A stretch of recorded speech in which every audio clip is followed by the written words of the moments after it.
Sports magazine खेल के मैदान से लेकर हम आपकी खिदमत में हाजिर, और आज सबसे पहले हम बात करेंगे यूरो 2020 की। सही बात है रशीद। फाइनल खेला गया इटली और इंग्लैंड के दरमियान और 2 ही मिनट में इंग्लैंड ने गोल कर दिया। एक्सीडेंटल गोल समझिए वो हो गया, लेकिन उसके बाद इटली चढ़ गया। सेकंड हाफ में तो टोटल इटली ने डोमिनेट की गेम और इंग्लैंड बचाता था। अगर आप गोल पे शॉट्स देखेंगे, एक आध शॉट इंग्लैंड का है, 10 एक शॉट जो है वो इटली के।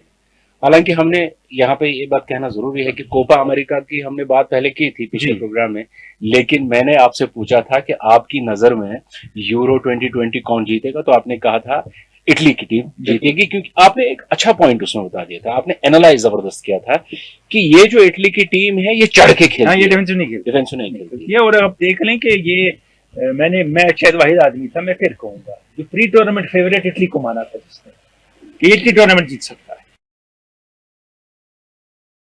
अब आप देखिए खेला क्या, कितना बेहतरीन खेला। अब फिर पेनल्टी किक्स में कहते हैं किसी की भी गेम है, देखिए तो उनको बराबर चांस है ना पेनल्टी किक्स में। अब सिर्फ एक चीज अजीब सी लगती है कि एक टीम गेम में एंड पे इंडिविजुअल पे आ जाती है, ये किक मारने वाला एक गोलकीपर।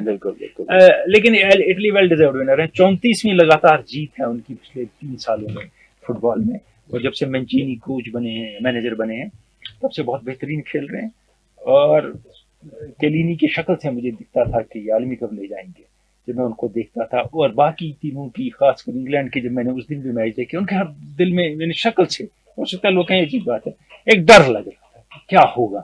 इटालियन प्लेयर के फेस पे वो डर लगता था उनकी बॉडी लैंग्वेज से कि वो मैच जीतने के लिए ही उतरते हैं। बिल्कुल सही। यूरो 2020 के बाद बात करें क्रिकेट की, एक सवाल हम तक आया है। दानिश आफाकी ने आरएफ नार्बल से सवाल लिखा है।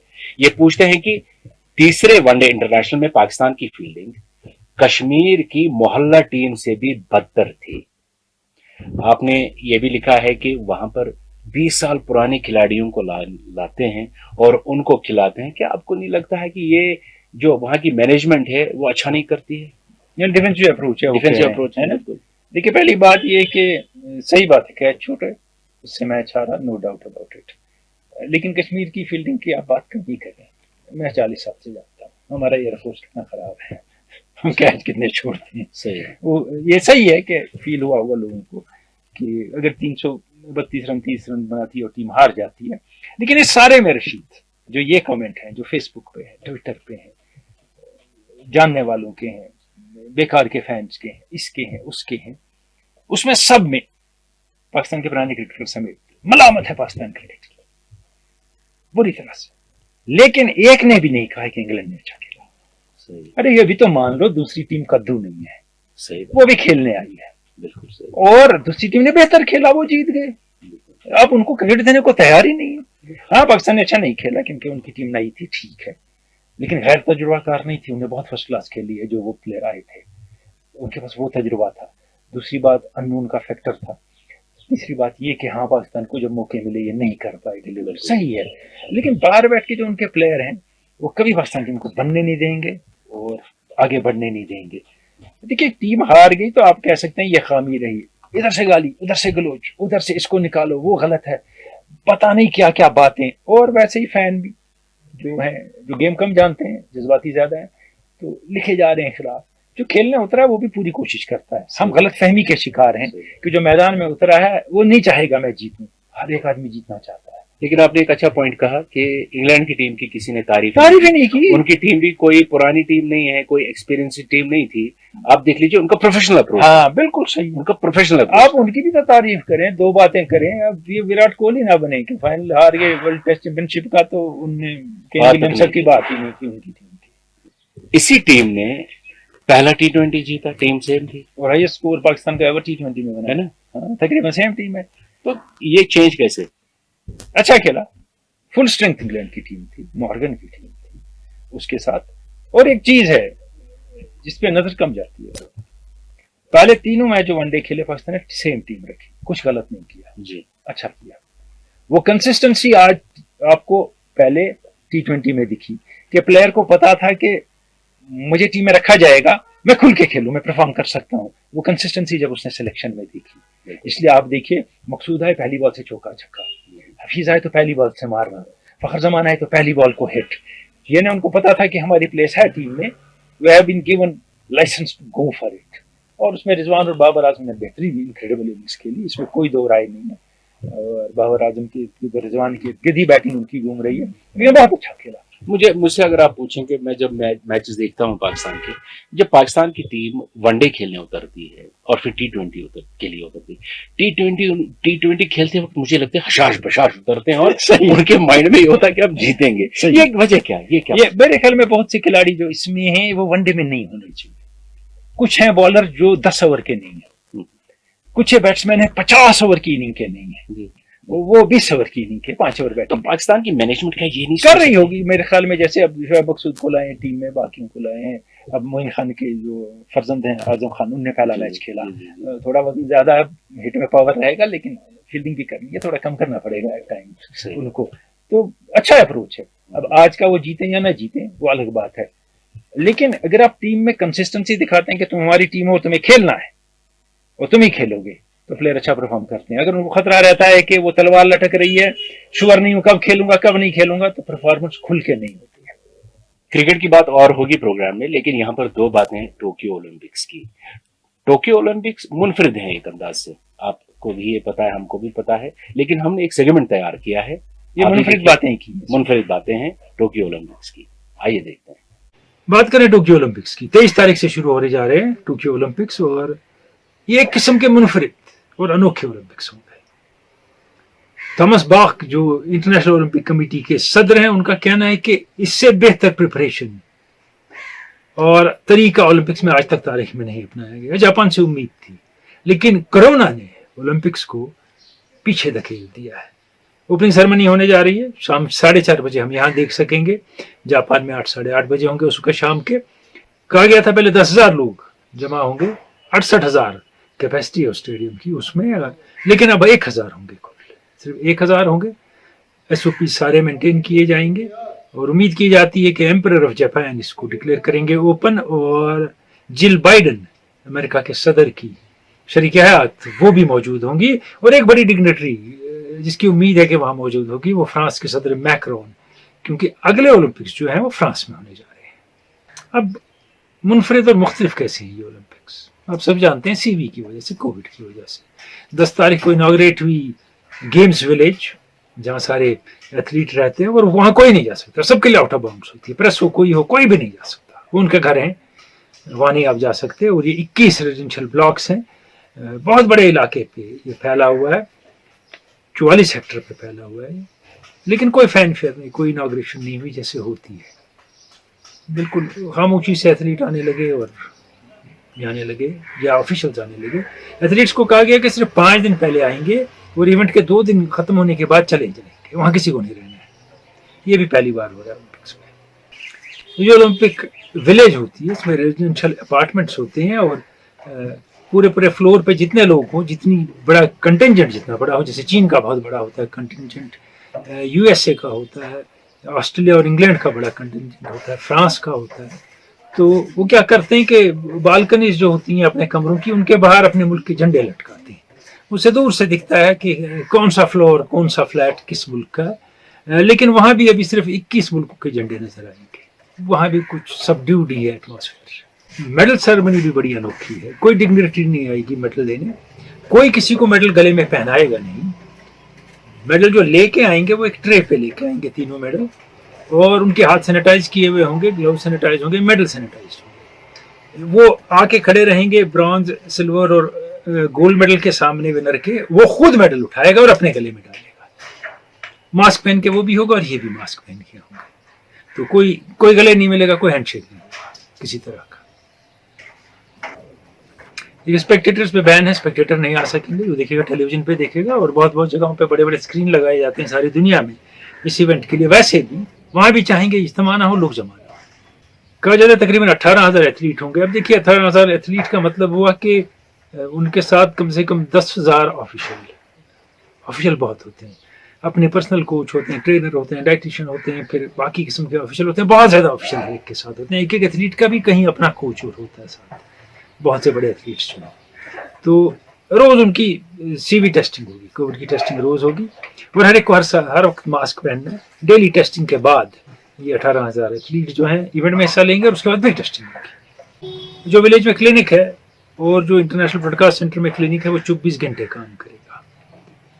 और जो कोविड पॉजिटिव साबित होगा वो शहर के बाहर या विलेज के बाहर कुछ होटल्स आइडेंटिफाई किए हैं जो क्वारंटीन सेंटर है, इनको वहां भेज दिया जाएगा, वहां इनका पूरा इलाज होगा, बाज़ाब्ता इनका केयर किया जाएगा, लेकिन ये विलेज में दाखिल नहीं होंगे फिलहाल जब तक ये नेगेटिव ना हो।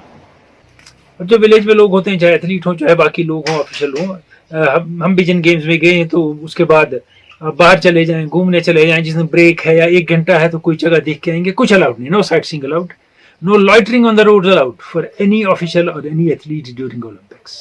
वो जो ऑफिशियल गाड़ी है उसमें आप बैठते हैं, वो वेन्यू टू वेन्यू होती है, वैसे भी वो कहीं नहीं रुकती है। बसेस जो होती हैं ऑफिशियल, चाहे एथलीट की हो, चाहे जर्नलिस्ट की हो, मीडिया की हो या ऑफिशियल्स की हो, बस उतना ही है। आप जापान नहीं देख पाएंगे। अगर चोरी चकारी से यहाँ निकल गए तो अलग बात है, और उसके बाद अगर पकड़े गए तो क्या नतीजा निकलेगा वो बात अलग है, लेकिन आप जा नहीं पाएंगे, इजाजत नहीं है। देखिए, टूरिस्ट स्पॉट पे जाने की दूसरी बात है कि ये एथलीट बाहर निकल के घूमते घूमते हैं, शाम को बहुत से रिलैक्स करते हैं अपनी विलेज के बाहर के इलाकों में, वो भी अलाउड नहीं, no free walking will be allowed. तो अब इसका प्रेशर क्या पड़ेगा खिलाड़ी को, ये सोचने की बात है, क्योंकि एक उस माहौल में होगा खिलाड़ी जिसकी उसको आदत नहीं इवेंट्स के दौरान, पिछले 2 साल से लाइफ में तो आदत हो गई, इवेंट्स के दौरान वो एक बबल में होगा। उसके बाद क्या उसकी परफॉर्मेंस बढ़ेगी या घटेगी, या किसकी परफॉर्मेंस पे जो हमें पता है कि एक्सपेक्टेड गोल विनर है या फेवरेट टू विन है, कितना असर पड़ेगा। पहले ख्याल था कि 25,000 मीडिया पर्सन आएंगे, इसको स्लैश कर दिया है, ओलंपिक्स और पैरा ओलंपिक्स दोनों को मिला के 8,400 की इजाजत होगी सिर्फ आने की। और इंटरनेशनल ब्रॉडकास्ट सेंटर में 750 सीटें हैं, जहाँ वो कंप्यूटर वगैरह लगे होते हैं, आपके रिजल्ट आते रहते हैं, और प्रिंटर लगे होते हैं, आप दबाएं तो लाइन अब देख सकते हैं दौड़ने की क्या है, जर्सी नंबर्स क्या है, क्या नतीजा आया, टाइमिंग क्या हुई, आप वो प्रिंट आउट खुद ले सकते हैं अपने टेबल पे बैठे। ये 750 सीट हैं ट्विन शेयरिंग की बनाई हुई। और अब यही देख लीजिए कि आपके कहाँ 25,000 और कहाँ 8,000 किया गया है, 8,400, और कहाँ अब लेटेस्ट सिर्फ 6,000 अलाउ किए जाएंगे media person Olympics and para Olympics के बाद, जो इसके बाद होंगे। जो डाइनिंग हॉल होगा विलेज में, उसमें तकरीबन 45,000 खाने रोज बनेंगे, मील्स, 45,000 मील्स अ डे, जिसमें जापानीज है, वेस्टर्न है, एशियन है, हलाल है, वेजिटेरियन है, ग्लूटेन फ्री है, हर तरह का खाना है जो खिलाड़ी या जो ऑफिशियल खाना चाहे। लेकिन वहाँ भी complete physical distancing and wearing a mask और सैनिटाइजिंग कंप्लीटली होगी। अब हैरानी की बात जाते जाते ये कहूँगा इस मामले में कि ये पहले ओलंपिक्स हैं जिसके मर्चेंटाइज में एक अनोखी चीज़ है, मास्क, उन पर लिखा है टोक्यो 2020। ऐसा पहले कभी नहीं होगा। क्या पेरिस में होगा इसके बाद? God knows.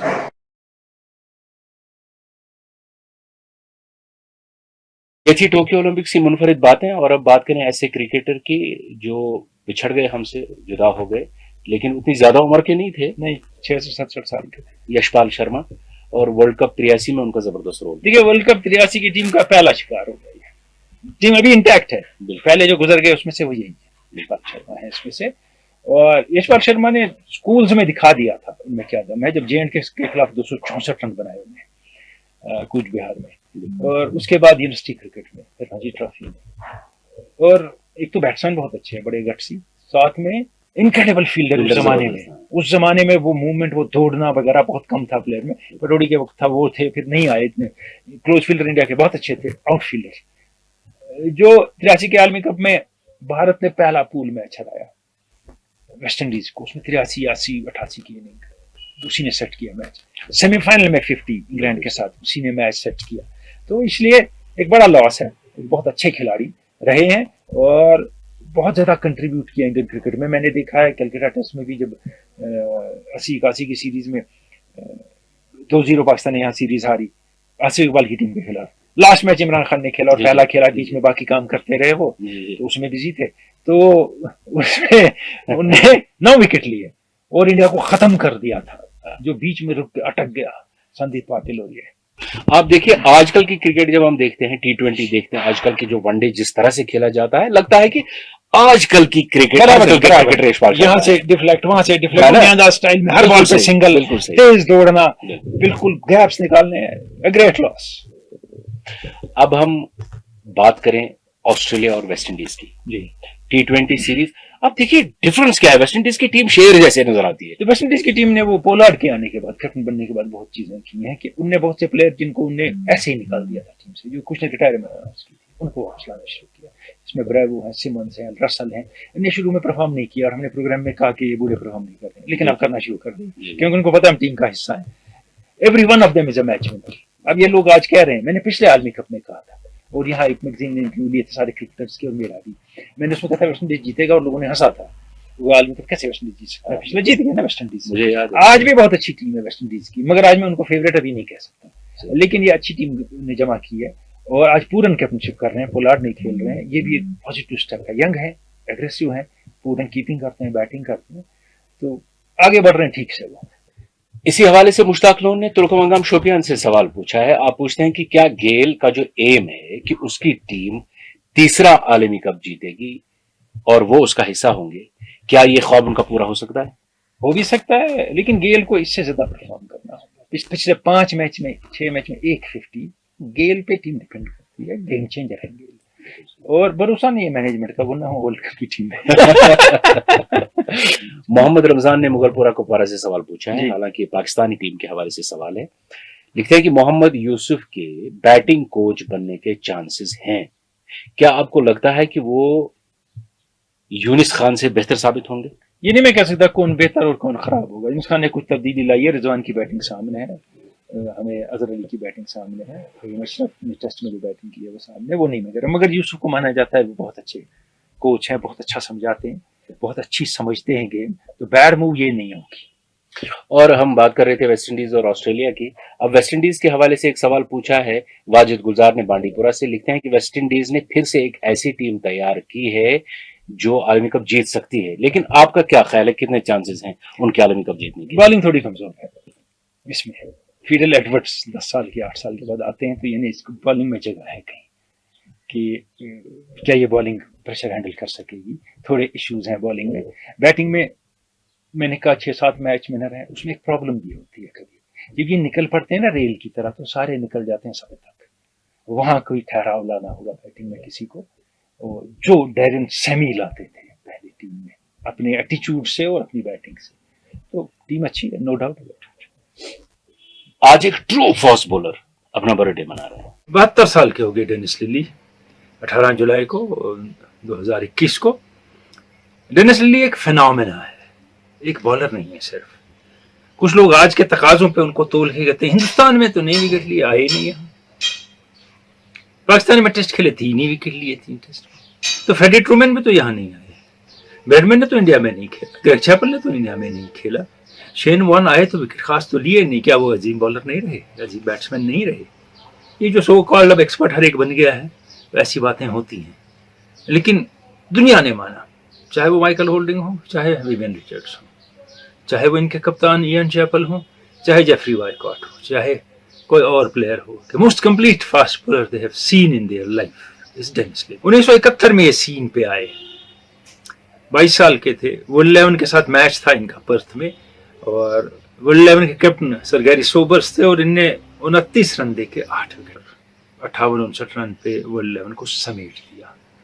ये डेनिस लिली का आगाज था, धमाकेदार शुरुआत है, और दुनिया तैयार हो गई कि कोई इनक्रेडिबल फास्ट बॉलर आया है।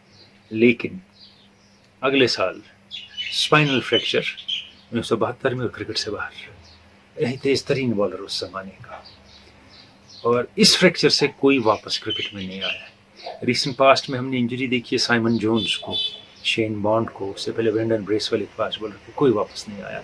एनगम जबरदस्त फास्ट बॉलर थे, 2-3 टेस्ट खेले साउथ अफ्रीका के लिए, वापस नहीं आया। Lily came back. लेकिन 72 में एग्रीवेट कैसे हुई इंजरी? मैच चल रहा था Australia versus Pakistan, Pakistan winning position में आ गया था, बहुत कम रन बनाने थे जीतने को, मैक्स वॉकर विकेट ले रहे थे, लिली इंजर्ड हो चुके थे, लेकिन इयान चैपल कहते रहे एक ओवर 24 ओवर इनने इनिंग में उस इंजरी में किए, ऑस्ट्रेलिया मैच जीत गया, लेकिन इनकी कमर टूट गई। और इनके बारे में मशहूर है कि जब इनको कैप्टन कहते थे 1 मोर ओवर, यानी आपने 8 ओवर की स्पेल कर ली, 9वां कर लीजिए। इनक्रेडिबली फास्ट बॉलर को ये 9वां भी कर लेते थे, 10वां भी कर लेते थे। गो टू मैन, जो कैप्टन इनके पास बॉल लेके जाए ना नहीं करते, डिलीवर करते हैं डेनिस लिली। उसके साथ इनकी 1974 से एक इनक्रेडिबल पार्टनरशिप हुई थॉमसन के साथ। लोग कहते हैं सबसे लुभाने वाली, देखने वाली पार्टनरशिप उस जमाने की फास्ट बॉलर्स की। लेकिन बाहर से जो दिख रहा था उनके लिए, अंदर जो थे वही जानते थे कि जब इन दो को इकट्ठे खेलना पड़ता था और इनके बाद मैक्स वॉकर आते थे और आगे जाके गिलमोर और पैस्को ने इनको ज्वाइन किया, तो कितना मुश्किल होता था इनको खेलना। इनका करियर ग्राफ चढ़ता गया, कंट्रोवर्सीज भी आती गई। तो 1979 में एल्यूमिनियम बैट लेके उतर गई है इंग्लैंड के साथ खेलने। ऐसे माइक ब्रेडली ने कहा स्पिरिट ऑफ द गेम के खिलाफ है एम्पायर को, तो इनसे ये बैट ले लिया जाए। तो ले दे हुई बड़ी बातें हुई। उसके बाद इन्हें 40 गज दूर बैट फेंका और लकड़ी के बैट से खेलना शुरू किया। उसके बाद वो कानून बना के लकड़ी का बैट होना चाहिए, और लेकिन एल्यूमिनियम बैट अगले 1 साल बहुत बिके, तो इन्हें काम कर लिया था उस बैट कंपनी के लिए। सेंटेनरी टेस्ट हुआ 77 में, उसमें इनने बहुत विकेट लिए, 10 विकेट लिए। रैंडल ने सेंचुरी बनाई, मार्श ने सेंचुरी बनाई। 45 रन से वो मैच जीत गया ऑस्ट्रेलिया, वैसे ही जैसे 100 साल पहले 45 रन से जीता था। ब्रेकडाउन हो गया लिली का बैक का एक और, लिली बाहर हो गया। अब तो कहा अब तो बिल्कुल वापस नहीं आएंगे। 80 में वापस आए और 81 में 13 मैचों में 85 विकेट लिए। टेस्ट मैच 13 मैच में 85 wicket. That was lily back again at his best. एक और कंट्रोवर्सी बीच में आ गई कि इंग्लैंड का मैच चल रहा है लीड्स में ऑस्ट्रेलिया के साथ, कोई चांस नहीं कि इंग्लैंड मैच जीतेगा। स्कोर बोर्ड पे बैटिंग लिखी आई 1:500। यानी अगर आप 1 पैसा लगाएंगे या 1 रुपया और इंग्लैंड जीत गया तो 500 मिलेंगे। तो मार्श ने और इन्हें थोड़े से पैसे लगा दिए जोक में, और फिर बॉथम ने जो दिखाया सेंचुरी बनाने के बाद 5 विकेट लेके, और बॉब विलिस ने जो बॉलिंग की, इनक्रेडिबली अमेजिंगली इंग्लैंड मैच जीत गया।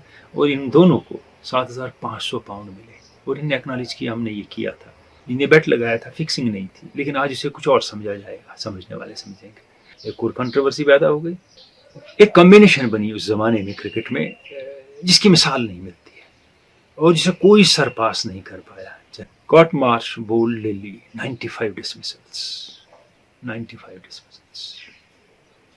और जब इंग्लैंड के साथ ये खेल रहे थे 74-75 में, स्लोगन बन गया ashes to ashes, dust to dust, if Lillee doesn't get you Thommo must. और जब सिडनी में ये बॉलिंग करने दौड़ते थे, सिडनी हिल से पूरी आवाज़ लिली लिली लिली आती थी। मेलबर्न में बॉल करने दौड़ते थे तो पूरे 80,000 लोग चैंट करते थे लिली लिली लिली। ये कभी देखा नहीं है, ही वॉज अ फिनोमेना। और ये वो लोग होते हैं जिनसे गेम ऊपर चढ़ती है, जिनकी वजह से लोग मैच देखने आते हैं। फिर एक कंट्रोवर्सी, मियांदाद के साथ झगड़ा हो गया, उनको ये तंग करते रहे, फिर किक मारने की कोशिश की, मियांदाद को लात मारी शिन पे, तो मियांदाद बैट लेके चढ़ गए। लेकिन उसके बाद फिर रिटर्न हुआ। नेक्स्ट सीरीज में मियांदाद ने इनके खिलाफ सेंचुरी बनाई और इन्हें अपनी हैड दे दी कि one of the best 100 seen in Australia bye Javed Miandad. तो यानी वो जो हीट ऑफ द मोमेंट में ये करते थे, मैदान में करते थे, वो शोमैनशिप थी। आदमी ये वैसे नहीं थे। अब पैकर की सीरीज आई और सबने कहा टॉनी ग्रेग इसके पीछे brain behind it, Ian Chappell दूसरे। लेकिन आइडिया किसका था? डेनिस लिली को महसूस हो रहा था हर वक्त के जो क्रिकेटर्स हैं उनको कम पैसा मिलता है, और मिलता भी कम था पैकर से पहले, तो हमारी लाइफ कैसे चलेगी और क्रिकेट के बाद हमारा क्या होगा। यानी पूरी उम्र तो एक ही काम किया, 35-37 साल की उम्र तक, उसके बाद कोई काम आता नहीं है, क्रिकेट बंद हो गया तो हम क्या करेंगे। तो उन्हें बोर्ड को सजेस्ट किया कि आप एक एग्जीबिशन सीरीज खेला करें हर साल, टेलर मेड फॉर टेलीविजन, जिससे जो पैसा आएगा वो प्लेयरों को भी मिले, ताकि प्लेयरों का फायदा हो जाए। एसीबी ने रिजेक्ट कर दिया। लिली का मैनेजर कैरी पेकर के पास ये लेके गया तजवीज़ के, लिली का ये आइडिया है। और उसके बाद वर्ल्ड सीरीज क्रिकेट हुआ। एवरीबडी नोज, चाहे मैच में ग्राउंड्समैन हो, अंपायर हो, प्लेयर हो या फिर सपोर्ट स्टाफ हो, सबकी कमाई, सबकी तनख्वाहें 1000 टाइम्स बढ़ गई। बिहाइंड द सीन लिली ने किया, आगे कैरी पेकर ने किया। लिली ने रिटायरमेंट के बाद रेस्ट नहीं किया, इन्हें प्लेयर्स को सिखाया। Shaun Tait, Brett Lee, Mitchell Johnson सब इनकी गाइडेंस में आए। इंडिया में ज़हीर खान, शान शर्मा, इरफान पठान, उससे पहले जितने फास्ट बॉलर रहे MRF पेस अकेडमी में, उनकी मदद की, उनको सिखाया। और इन बहुत सी किताबें लिखी हैं क्रिकेट पे, कुछ अपने बारे में लिखी हैं, कुछ आर्ट ऑफ फास्ट बॉलिंग पे लिखी हैं, कुछ क्रिकेट के एटिकेट्स पे लिखी हैं। और हकीकत ये है कि जो इनकी आर्ट ऑफ फास्ट बॉलिंग किताब है, उससे बेहतर किताब फास्ट बॉलिंग पर दुनिया में किसी ने नहीं लिखी। फ्रैंक टाइसन ने लिखी थी, एक एल्फ ग्रोवर की थी, लेकिन कहते हैं the ultimate book is that of Dennis Lillee. जब ये रिटायर हुए तो टेस्ट क्रिकेट में हाईएस्ट विकेट इन्हीं के थे, 355-70 टेस्ट में। लेकिन ये मैटर नहीं करता है कि इनने कितने विकेट लिए, जो आज के लोग देख रहे होंगे 600 विकेट नहीं लिया। ये 10 ओवर में, 15 ओवर में टीम को ऑल आउट कर देते थे, 5 विकेट लेते थे। और बहुत से फास्ट बॉलर 35, 30, 40 ओवर करके 5 विकेट लेते हैं, अगर रन वो 100 ही देते हैं, लेकिन दूसरे एंड से रन बने होते हैं, टीम का स्कोर हो गया होता है। They do not run through a side like Dennis Lillee used to run through a side. People call him the ultimate fast bowler. Action देखिए, रन अप देख लीजिए, डिलीवरी देख लीजिए, maybe he was the ultimate fast bowler.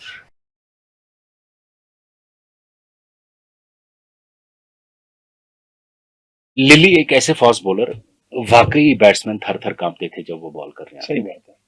एक aggression होता है आपके शक्ल में, आपकी मूवमेंट में, दूसरा बॉलिंग में, इनके पास दोनों थे। बिल्कुल वह सीरियसली एग्रेसिव बॉलर, और उसके साथ ये भी कि घूरना शुरना बाकी उसमें भी एग्रेसिव। एक जमाने में मिसाल दी जाती है कि फलानी बैट्समैन ने डेनिस लिली का सामना किया है। बिल्कुल सही है।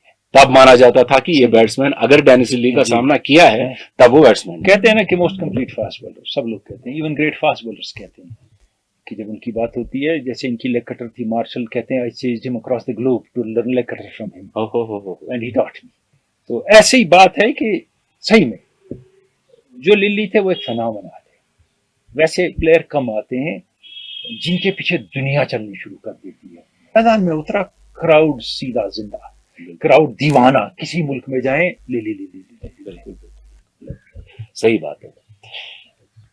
अब हम यहाँ पे अपने क्विज का जवाब देंगे, पिछले क्विज का, उसके बाद एक दो सवाल और प्रोग्राम में शामिल करेंगे। हमने एक इंटरेस्टिंग सवाल आपसे पूछा था कि एक बैट्समैन है, जब वो बैटिंग करने आते थे तो अपना गार्ड लेने के बाद वो बेल पर अपना हाथ रखते थे। सही, फिर स्टांस लेते थे। और ये Alan Philip Eric Knott, Alan wicket keeper थे इंग्लैंड के, वो बैट्समैन भी अच्छे थे एलन नॉट, वो स्पिनर्स की खूब पिटाई करते थे। और यही हमारा जवाब है, एलन नॉट। और मैंने कहा था एक दिलचस्प बात है, जब इंडियन टीम 71 में वहां गई खेलने, जब सीरीज जीती थी जी पहली बार, तो एक पहले मैच में इन्हें उससे पहली इनिंग में 90 बनाए थे, क्योंकि ये बेदी प्रसन्ना चंद्रशेखर को स्वीप पे स्वीप मारते थे, तो परेशान करते थे। जब ये बैटिंग करने आए, फॉरगिंजर ने स्टंप्स पे हाथ रखे ऐसे, इनको टच ही नहीं करने दिया, वो तीसरी बॉल पे सोल करके हाथों कैच। अब देखिए, जरूरी नहीं है इसका असर हुआ, लेकिन इंजीनियर ने गेम खेली। बिल्कुल सही। तो जिन दोस्तों ने सही जवाब दिया है, मैं उनके नाम पढ़ता हूँ। आप हैं वाजिद गुलजार पांडीपुरा से, शबीर भट्ट शोपोरा चाडोरा से, शबीर ऋषि लतपुरा पुलवामा से, जावेद इकबाल मीर सिकंदर पोरा बीरवा, मुश्ताक लोन तुर्कवांगम शोपियान, सज्जाद मीर, आपने जगह का नाम नहीं लिखा है, फारूक अब्दुल्ला बटिंगो अनंतनाग, डार रऊफ पोरवाड़ा चाडोरा, आबिद शफी मालमापन पोरा सोपोर और वाजिद रफीक नेंगरू, आपने भी जगह का नाम नहीं लिखा है। ठीक है विनर, हम थोड़ी देर में बताएंगे। रशीद, अगर एक आध सवाल है वो आप पूछ लें तो हम फिर आगे बढ़ेंगे। एजाज मलिक ने हमसे सवाल पूछा है। आप पूछते हैं कि मैंने आपको रेडियो पे कहते हुए सुना है कि मेसी को एक आलमी कप तो जीतना ही पड़ेगा मैराडोना की बराबरी करने के लिए, क्या आपका ख्याल अब भी वही है? ठीक है, सही बात है, मैंने कहा था तब मेसी आज के मेसी नहीं थे। उसके बाद ये वर्ल्ड कप के फाइनल में आए 14 में, फाइनल भी वही स्टेप है, हार भी सकते हैं जीत भी सकते हैं, 1 मैच अवे फ्रॉम टाइटल। तो मेसी ने ये साबित कर दिया कि मैं टीम को फाइनल तक ले जा सकता हूँ। नहीं जीता, सही कह रहे हैं आप, अभी कोपा अमेरिका जीता, अगर नहीं जीतते फिर भी मेसी थे। और जो उनके अब हम देख रहे हैं जिस हिसाब से वो चल रहे हैं, जिस हिसाब से वो ऑलराउंड फुटबॉल खेल रहे हैं, he is almost where Maradona was, no doubt about it. Maradona थोड़े लार्जर देन लाइफ फिगर थे अपने एक्शन तरीके, तौर तरीके से, ये थोड़े सबड्यूड हैं, ये बिल्कुल उसमें यकीन नहीं रखते हैं पब्लिसिटी में वगैरह में, एक चीज है। और फिर जब मैंने इसके बारे में सोचा तो योहान क्राइफ ने कोई आलमी कप नहीं जीता। कहते हैं गेम चेंजर जो फुटबॉल का है ना, जिसने टोटल फुटबॉल लाई, वो योहान क्राइफ है हॉलैंड का, उसने नहीं जीता। जॉर्ज बश ने कोई वर्ल्ड कप ही नहीं खेला, प्लेटिनी और जीको ने कोई वर्ल्ड कप नहीं जीता। क्या वजीम नहीं है, बराबर है। तो थोड़ा वहां मेरी तब्दीली आ गई कहने में ये आपको कि जैसा इनने खेल दिखाया है, लोग कह रहे हैं is the greatest player ever who has played football, may be along with couple of more, not अलग। एक और सवाल आज के प्रोग्राम में शामिल करते हैं, ये एजाज मलिक का ही सवाल है। आप लिखते हैं, पूछते हैं कि क्या ये लीगल है कि आजकल यहाँ कश्मीर में लोग क्रिकेट, वॉलीबॉल और बाकी मैचेस बैटिंग करके खेलते हैं? ये तकलीफ दे है। देखिए लीगल नहीं है ये, तो गैर कानूनी है बहुत हिसाब से, क्योंकि इंडिया में बैटिंग अलाउड नहीं है। हम मैच पे पैसा लगा रहे हैं या मैच खेल रहे हैं कि तुम जीत, जो टीम जीतेगी 10,000 देंगे, दूसरी देगी, ये करेंगे, ये नहीं है जुआ है, इसमें कोई दो राय नहीं है, ये नहीं है। और इसमें मैं अच्छे अच्छे खासे प्लेयर, रणजी प्लेयर वगैरह, जब उनसे आप कैमरा पे पूछते हैं या रेडियो पे या कहीं, हम नहीं जानते हैं वगैरह, मगर हम उनको मैदान में देखते हैं वो भी हिस्सा ले रहे होते हैं, उस मैच में वो ज्यादा पैसा लेते हैं, कहते हैं हमें पैसा दो, तुमको हम जिताएंगे या कुछ करेंगे क्योंकि तुम पैसा कमाओगे। तो ये चल रहा है सिलसिला, ये इसमें दो राय नहीं है, सही कह रहे हैं। अब इनका इसके साथ कुछ एक इनने ये किया है कि छोटे ग्राउंड्स में लोग बिल्कुल छोटे तकलीफ है, सही कह रहे हैं आप, जो मैं 12 पिछले साल से ये कह रहा हूँ, आप छोटे ग्राउंड में खेलते हैं, हिट मारते हैं, छक्का हो जाता है, लगता है छक्का हो जाता है, 65, 70, 75 मीटर की बाउंड्री में आप नहीं खेल पाते हैं, ये सही बात है, लेकिन करें क्या, मैदान है नहीं, खेलने का शौक है। और ये मान लें 90% लोग शौकिया खेलते हैं, और वो शौकिया हैं तो एंजॉय द गेम। आप अगर बड़े प्लेयर नहीं बनेंगे, डजंट मैटर, आपको मजा आ रहा है खेलने में, व्हाई वरी अबाउट अदर। 10% होते हैं जो चाहते हैं आगे जाना, जिनका फोकस उस तरह होता है, लेट देम गो अहेड। तो जाते जाते क्विज का जवाब देंगे, और रशीद आज मैं दूंगा जवाब। जावेद इकबाल मीर सिकंदरपुरा बीरवा से आज के हमारे क्विज के विनर हैं। बहुत बहुत मुबारक जावेद आपको आज का क्विज जीतने के लिए। अब स्क्रीन देख रहे हैं, इस पे लिखा हुआ है कि सवाल क्या हमारा, ओलंपिक की बात है, डेट ऑफ डेथ लिखी हुई है एक की, लिखा रिकॉर्ड ब्रेकर था, बताएंगे ये कौन सा खिलाड़ी है, तस्वीर भी है, थोड़ा फेस नहीं दिख रहा है, बाकी आप समझ सकते हैं।